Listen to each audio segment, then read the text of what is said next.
Hi guys, welcome back to my channel. Today I'm going to show you how to make raspberry crumb muffins. You can use any fresh or frozen fruits in this recipe. The crumb topping is optional. You can add chocolate chips or nuts to this recipe. The possibilities are endless. You can add whatever you want to this muffin recipe. So let's get started. So first, preheat the oven to 375 degrees. To make the crumb topping, again, it's optional. Add the softened butter and the brown sugar to the food processor and mix it until it's smooth. Then add in the cinnamon, nutmeg, flour, rolled oats, and salt.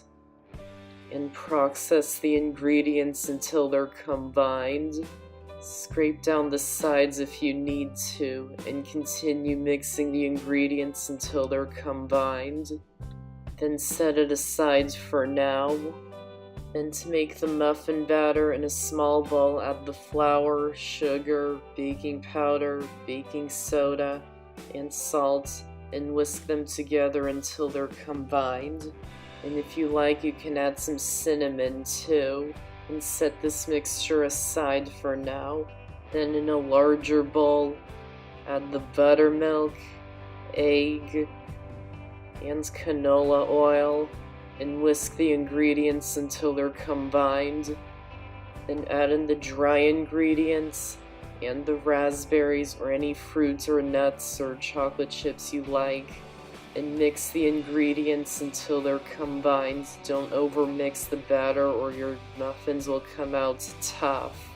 Scoop the batter into a muffin pan. I like to use paper liners. Then if you're using the crumb topping, add it to the top of each muffin. Then bake them in the oven for 15 to 20 minutes or until a toothpick inserted into the center comes out clean. And that's how to make raspberry crumb muffins, or any muffin you like. I hope you enjoyed the video. Thanks for watching, and I'll see you next time.